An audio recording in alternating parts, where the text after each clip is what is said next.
Martin Luther college অধ্যয়নরত মানবিক বিভাগের দ্বিতীয় বর্ষের আমার প্রিয় শিক্ষার্থীবৃন্দ, প্রথমে তোমাদের শুভ সকাল জানাচ্ছি।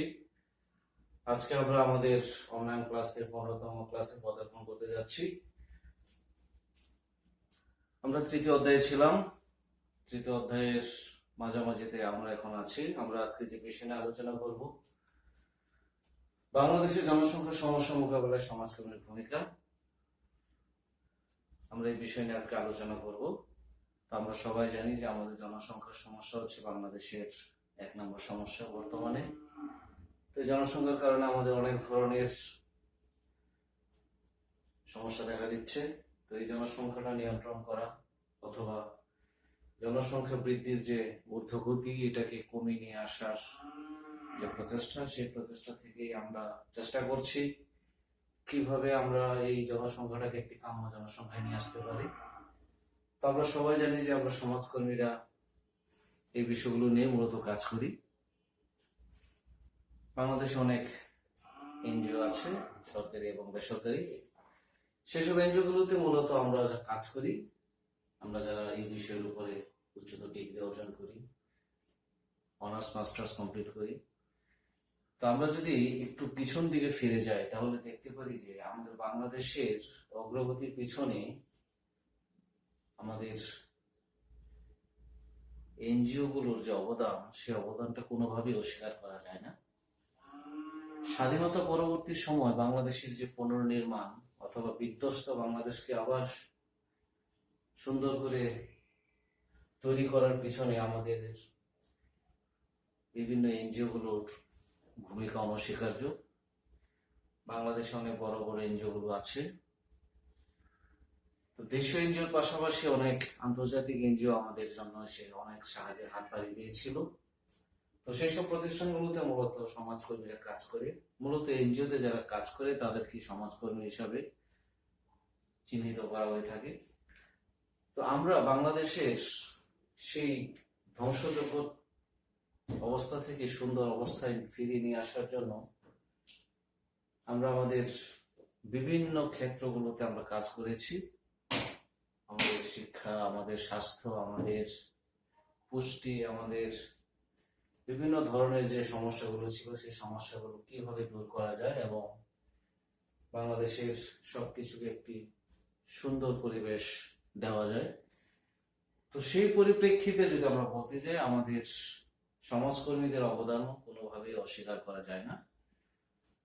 তো আমরা যারা সমাজকর্মী হিসেবে কাজ করি, আমরা মূলত আমাদের বিভিন্ন অঞ্চলগুলোতে গিয়ে কাজ করে থাকি।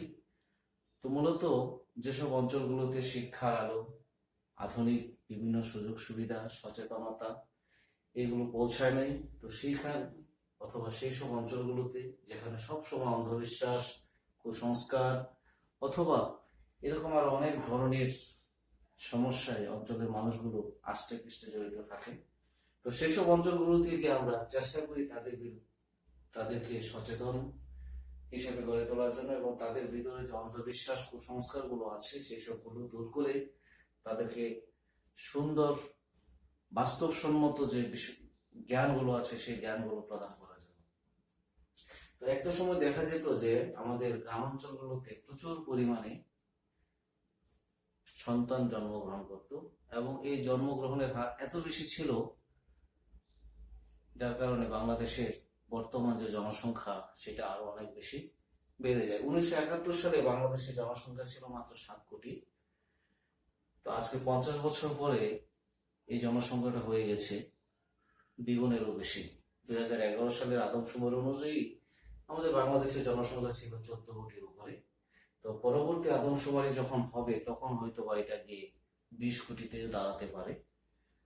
তো যাই হোক, আমি আর বেশি বাইরের আলোচনায় যাচ্ছি না। আমরা দেখি আমাদের বইয়ে সমাজকর্মীরা কি কি ধরনের কাজ করে থাকে অথবা ভূমিকা পালন করে থাকে জনসংখ্যা সমস্যা মোকাবেলা করার জন্য।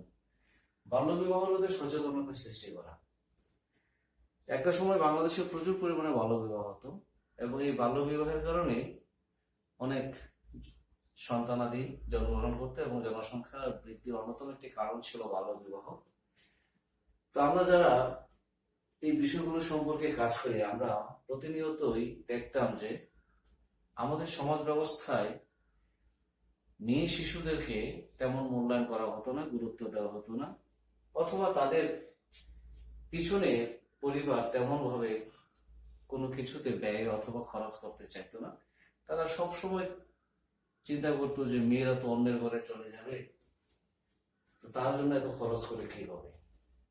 তো যখনই কোনো একটি মেয়ের বয়স 12, 13, 14 বছর হয়ে যেত, তখনই পরিবারের সদস্যরা চিন্তা করতো কিভাবে সেই মেয়েটাকে বিয়ে দিয়ে অন্যত্র সরিয়ে দেওয়া যায় অথবা শ্বশুর বাড়িতে পাঠিয়ে দেওয়া যায়। তো এই যে আমাদের ভিতরে যে মেয়েদের প্রতি একটি অবহেলা অথবা তাদের বিভিন্ন ভাবে দমিয়ে রাখার যে চিন্তা ভাবনা, সেই চিন্তা ভাবনা থেকে মূলত এই বাল্য বিবাহের প্রচলনটা শুরু হয়েছিল, এবং এখানে আরো কিছু ধর্মীয় বিশ্বাসও কাজ করে। তো যাই হোক, এখন দিন দিন যত বেশি আমরা শিক্ষিত হচ্ছি, আধুনিকায়ন হচ্ছি, আমাদের চিন্তা ভাবনা যত বেশি উন্নত হচ্ছে, আমাদের সামাজিকতা যত বেশি ডেভেলপ হচ্ছে, তত আমরা দেখতে পাচ্ছি যে দিন দিন এই প্রবণতাটা অথবা বাল্য বিবাহ অনেকাংশেই কমে গেছে। এবং এখন বলতে গেলে সেই আগের মতো করে কেউ আর প্রকাশ্য দিবালোকে বাল্য বিবাহ দেওয়ার মতো সাহস পায় না, অথবা এটা তারা করে না। কারণ হচ্ছে বাল্য বিবাহের যে বাল্য বিবাহ নিরোধ যে আইনটা, সেই আইনটা এখন অনেক কঠোর হয়ে গেছে।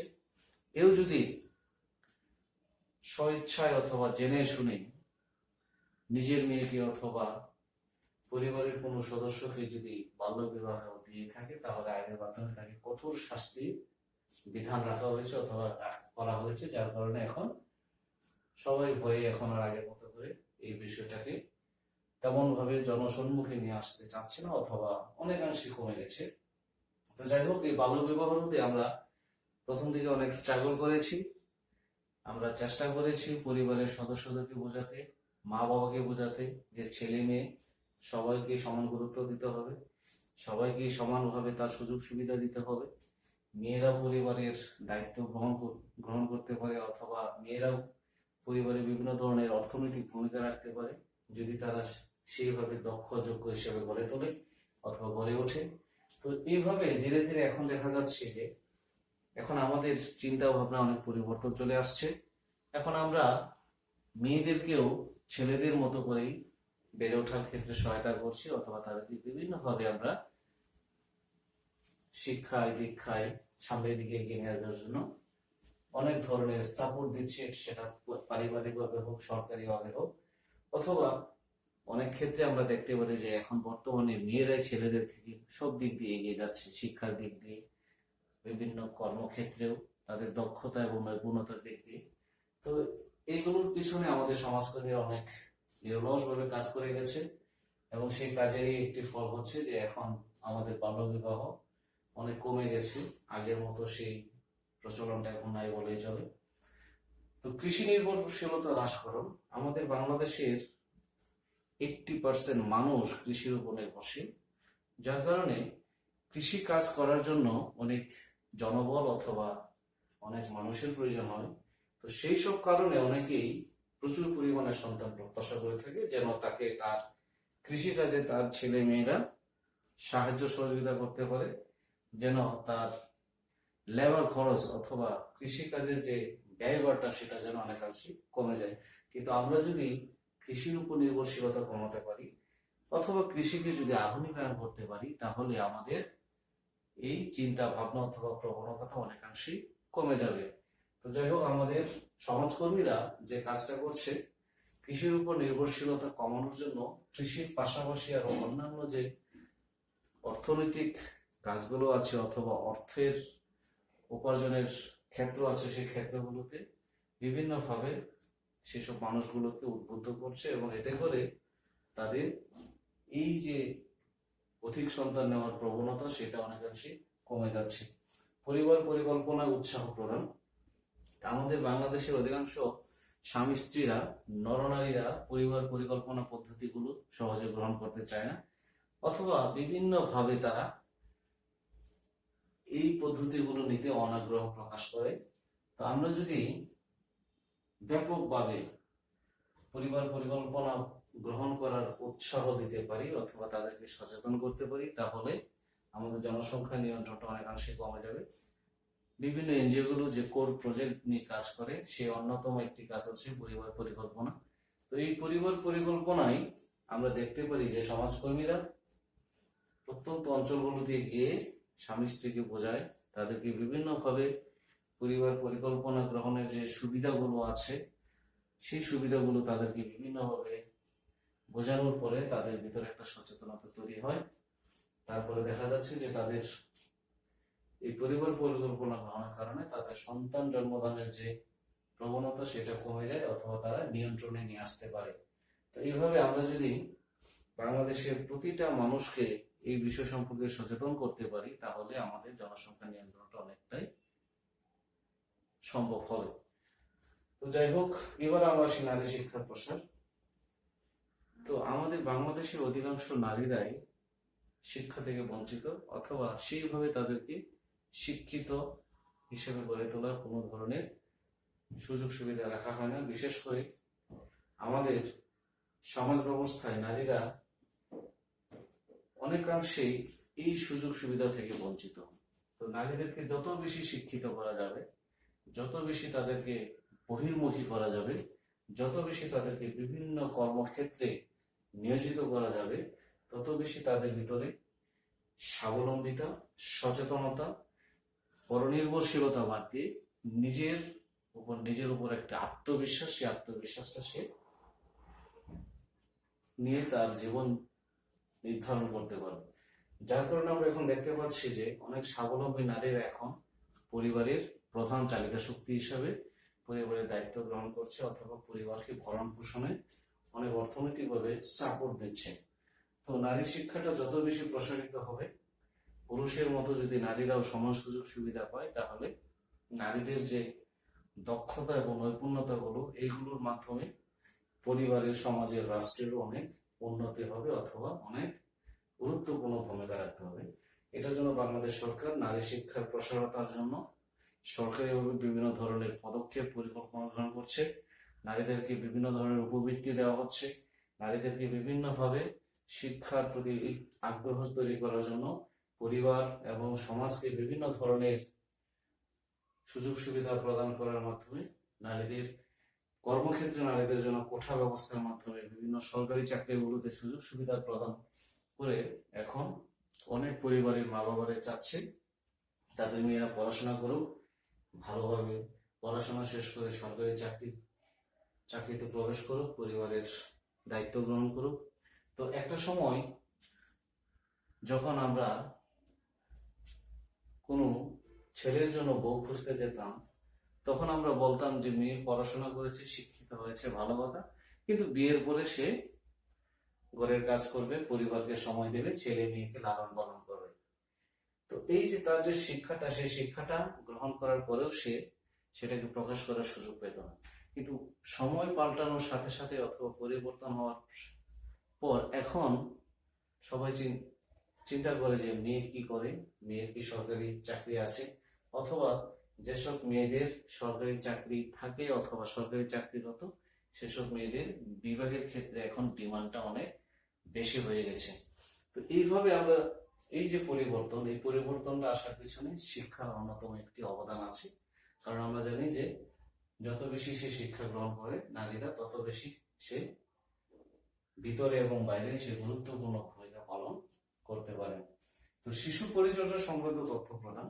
আমাদের বাংলাদেশের অনেক নারীরাই শিশুদের অথবা তাদের সন্তানদের বিভিন্ন ধরনের যে পরিচর্যার যে বিষয়গুলো আছে, সেই বিষয়গুলো সম্পর্কে ভালো জ্ঞান রাখেন অথবা তারা সেভাবে জানে না, যার কারণে অনেক শিশুরাই বিভিন্ন রোগে আক্রান্ত হয় অথবা বিভিন্নভাবে মারা যায়। তো এই যে শিশু মৃত্যু হার রোধ করার জন্য শিশুদের সুন্দরভাবে পরিচর্যা অথবা সেবা যত্ন দেওয়ার যে বিভিন্ন ধরনের নিয়ম আছে, অথবা কোন সময় কিভাবে শিশুদেরকে যত্ন নিতে হবে, পরিচর্যা করতে হবে, সেই সব বিষয়গুলো আমরা খুব সুন্দরভাবে আমাদের সেই সব শিক্ষা বঞ্চিত অথবা অথবা যারা এই বিষয় সম্পর্কে জানে না তাদেরকে আমরা বিভিন্নভাবে শিক্ষা দিয়ে থাকি, সচেতনতা করে থাকি, অথবা বিভিন্নভাবে তাদেরকে আমরা বুঝিয়ে থাকি যে কিভাবে শিশুদেরকে পরিচর্যা করতে হয় অথবা করতে হবে। তো এখন দেখা যাচ্ছে যে গ্রাম অঞ্চলের অনেক নারীরা এখন এই বিষয়গুলো সম্পর্কে জানে। এখন আমরা দেখি যে সময় মতো সবকিছু হয়ে যাচ্ছে। যখন শিশুর টিকা দেওয়ার প্রয়োজন হয়, পরিবারের মা বাবারাই নিজ উদ্যোগে এসে শিশুকে টিকা দিচ্ছে। কারণ আমরা জানি যে শিশু বয়সে যদি আমরা এইসব ভ্যাকসিন অথবা টিকাগুলো যথাযথভাবে না নিই, তাহলে পরবর্তীতে আমাদের কঠিন কঠিন ডিজিজ হওয়ার সম্ভাবনা থাকে। তো যার কারণে আমরা চেষ্টা করি যে শিশুরা যেন বিভিন্ন রোগ থেকে সুরক্ষিত থাকে, অথবা কোনো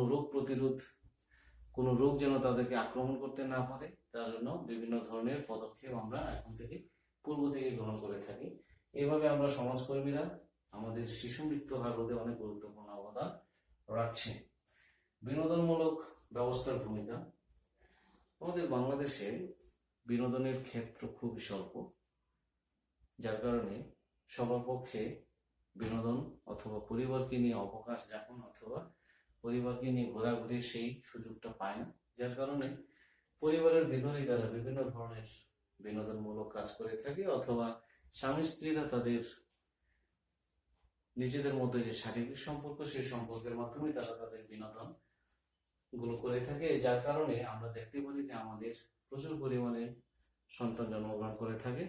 তো আমরা যদি এই বিষয়গুলো খুব সুন্দরভাবে চিন্তা ভাবনা করি এবং আমাদের প্রতিটি অঞ্চলে এলাকাগুলোতে যদি আমরা আমাদের পরিবারের জন্য অথবা ছেলে মেয়েদের জন্য সুন্দরভাবে খেলার মাঠ, পার্ক অথবা অবকাশ যাপনের ব্যবস্থা করতে পারি, তাহলে আমাদের পরিবারগুলো চিত্ত বিনোদনের মাধ্যমে তাদের ভিতরে একটা সুসম্পর্ক অথবা ভালো পরিবেশ তৈরি হবে, এবং আমাদের যে অধিক সন্তান জন্মগ্রহণের যে প্রবণতা অথবা হার, সেটা অনেকাংশে কমানো সম্ভব হবে।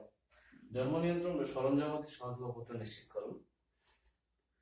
আমাদের জন্ম নিয়ন্ত্রণ পদ্ধতি বিভিন্ন ভাবে আমরা গ্রহণ করতে পারি। সেটা হতে পারে সাময়িক, সেটা হতে পারে স্থায়ী, অথবা সেটা হতে পারে ওষুধের মাধ্যমে অথবা ইনজেকশনের মাধ্যমে। তো এইসব বিষয়গুলো আমাদের বাংলাদেশের মানুষের ভেতরে এখন অনেক ধরনের সংকোচবোধ কাজ করে। এইসব বিষয়গুলো গ্রহণ করতে গেলে তারা নিজেদের মধ্যে দ্বিধাদ্বন্দ্বে থাকে, অথবা পর্যাপ্ত পরিমাণে আমরা এইসব পদ্ধতিগুলো আমরা আমাদের আশপাশে না পাওয়ার কারণে অনেকেরই ইচ্ছা থাকা সত্ত্বেও এইসব পদ্ধতি গ্রহণ করতে পারেন। তো এটার জন্য আমাদের অবশ্যই এইসব জন্ম নিয়ন্ত্রণের যে পদ্ধতিগুলো আছে অথবা ইকুইপমেন্ট গুলো আছে, সেগুলো আমাদের অ্যাভেলেবেল করার একটা ব্যবস্থা করতে হবে, যেন সবাই এইসব পদ্ধতি সহজে গ্রহণ করতে পারে। তো এটার জন্য আমরা যারা বিভিন্ন এনজিও গুলোতে কাজ করি, আমরা চেষ্টা করি এনজিওর মাধ্যমে এইসব জন্ম নিয়ন্ত্রণের সরঞ্জামগুলো অথবা ইকুইপমেন্ট গুলো আমরা সরবরাহ করার জন্য, যেন খুব সহজেই আমরা এইসব হাতের নাগালে দিয়ে আমরা এগুলো সহজে গ্রহণ করতে পারি। সচেতনতা সৃষ্টি। বাংলাদেশের মানুষের ভিতরে সচেতনতার অনেক অভাব দেখা যায়। তো এই যে সচেতনতার যে একটা অভাব, এই অভাবের কারণেই অনেক ধরনের সমস্যা দেখা দেয়, অথবা আমরা এইসব বিষয়ের যে ভবিষ্যৎ খারাপ দিকগুলো অথবা ভবিষ্যতে আমাদের কি ধরনের সমস্যা হবে, সেই বিষয়গুলো সম্পর্কে আমরা ভালো জ্ঞান না রাখার কারণে আমরা আসলে বুঝতে পারি না যে আমাদের অধিক সন্তান হলে অথবা প্রচুর পরিমাণে যদি জনসংখ্যা বেড়ে যায়, তাহলে আমাদের পরিবার, সমাজ এবং রাষ্ট্রের কি কি ধরনের সমস্যা হতে পারে। তো এটার জন্য জনসচেতনতা সৃষ্টি করার ক্ষেত্রে আমরা সমাজকর্মীরা অনেক গুরুত্বপূর্ণ ভূমিকা পালন করি। আমরা আমাদের এনজিওর সুবিধাভোগীদেরকে নিয়ে বিভিন্ন ধরনের সভা, সেমিনার অথবা মিটিং করার মাধ্যমে আমরা তাদেরকে এইসব বিষয় সম্পর্কে অবগত করি। তাদের ভিতরে আমরা বিভিন্ন ধরনের ভালো দিক, খারাপ দিকগুলো আমরা তুলে ধরি, অধিক জনসংখ্যার সুফলতা কুফলতাগুলো তুলে ধরি, যেন তারা বুঝতে পারে যে জনসংখ্যা নিয়ন্ত্রণ না করলে আমাদের বিভিন্ন দিক দিয়ে আমাদের সমস্যা হওয়ার যে একটা বিষয় থাকে, সেটা দিন দিন বৃদ্ধি পাবে। যার কারণে আমরা সবসময় চেষ্টা করে থাকি সর্বপ্রথমেই কোনো একটি পরিবারকে যেন তারা সন্তান জন্মদানের ক্ষেত্রে একজন অথবা দুজন এর মধ্যে সীমাবদ্ধ থাকে, অথবা তারা পরিবার পরিকল্পনা পদ্ধতি গ্রহণ করে জন্ম নিয়ন্ত্রণ করতে পারে। তো এই ছিল আজকে আমাদের আলোচনার বিষয়। আমরা মোটামুটি এই বিষয়গুলো সম্পর্কে জানি, যেহেতু আমরা এখন কলেজে পড়ি। তো আমাদের হাই স্কুলেও ছিল এবং কলেজেও আমরা এইসব বিষয় সম্পর্কে আমরা অধ্যয়ন করছি, এবং বিভিন্ন মিডিয়াগুলোতেও এইসব বিষয় সম্পর্কে সচেতনতামূলক অনেক ধরনের প্রোগ্রামগুলো দেখানো হয়। বিভিন্ন এনজিও গুলো এসব নিয়ে কাজ করে। তো আমরা যারা এখন এই পর্যায়ে এসেছি, আমাদেরও কিছু দায়িত্ব আছে, কর্তব্য আছে। আমরা যারা এই সাবজেক্ট নিয়ে পড়াশোনা করছি, আমরাও হয়তো এক সময় এই সাবজেক্ট নিয়ে অনার্স মাস্টার্স করব এবং একজন দক্ষ সমাজকর্মী হিসেবে গড়ে উঠবো। তো তখন আমরা যেন এই বিষয়গুলো সম্পর্কে খুব ভালোভাবে আমাদের সমাজে যারা এই সব সম্পর্কে এখনো সচেতন না, অথবা সেইভাবে তারা এই বিষয়গুলো নিয়ে চিন্তা ভাবনা করে না, তাদেরকে নিয়ে আমরা কাজ করব। তো আমরা চেষ্টা করব আমাদের বাংলাদেশে জনসংখ্যা নিয়ন্ত্রণ করার জন্য বিভিন্নভাবে সরকারের পাশাপাশি ব্যক্তিগতভাবে অথবা বিভিন্ন প্রাতিষ্ঠানিক উদ্যোগে যেন আমরা এই বিষয়টাকে খুব গুরুত্বের সাথে বিবেচনা করি অথবা চিন্তা করি। অন্যথায় আমাদের বাংলাদেশের যে জনসংখ্যা বৃদ্ধির যে হার, এই হারটা যদি না কমানো সম্ভব হয়, তাহলে আমাদের ভবিষ্যতে আরো অনেক ধরনের সমস্যা দেখা দেবে, আমাদের অনেক ধরনের ঘাটতি দেখা দেবে। আমাদের মৌলিক যে চাহিদাগুলো আছে, সেই চাহিদাগুলো পূরণ না হওয়ার কারণে আমাদের স্বাভাবিক জীবনযাপন অনেক ধরনের ব্যাঘাত ঘটবে, সমাজে অনেক অপরাধ প্রবণতা বেড়ে যাবে, সমাজে বিশৃঙ্খলা তৈরি হবে। তো সেই সব দূর করার জন্য অবশ্যই আমাদেরকে জনসংখ্যাটাকে নিয়ন্ত্রণ করতে হবে, অথবা কাম্য একটি জনসংখ্যার আমাদের পরিকল্পনা করতে হবে, যেন আমরা সবাই সুখে শান্তিতে এবং ভালোভাবে জীবনযাপন করতে পারি। তো আজকে আমরা এই পর্যন্ত রাখছি, আগামী ক্লাসে আবার দেখা হবে। তো আমি বিশ্বাস করি তোমরা সবাই রেগুলার আমাদের ক্লাসগুলো দেখছো এবং খুব মনোযোগের সাথে এই ক্লাসগুলো তোমরা শুনছো। তো তোমাদের কাছে আমাদের আহ্বান থাকবে, ক্লাস দেখার পরে অথবা ক্লাস শোনার পরে তোমরা অবশ্যই আমাদের যে লাইক এবং কমেন্ট দেওয়ার ব্যবস্থা আছে, সেখানে নিজের নাম, রোল নাম্বার এবং তোমার কোথায় সমস্যা এবং তোমার কেমন লেগেছে আজকের ক্লাসটা, সেটা সুন্দরভাবে দু এক লাইনের মধ্যে যদি আমাদেরকে তোমরা কমেন্টস এর মাধ্যমে জানাতে, তাহলে আমরা আরো বেশি এই বিষয়গুলো নিয়ে আমরা আলোচনা করতে পারতাম। কোথায় কি সমস্যা সেটা পরবর্তী ক্লাসে আমরা আলোচনা করতে পারতাম। তো যাই হোক, আগামী ক্লাসে আবার দেখা হবে। সেই পর্যন্ত সবার সুস্বাস্থ্য এবং সর্বাঙ্গীন মঙ্গল কামনা করছি। সবাই ভালো থেকো।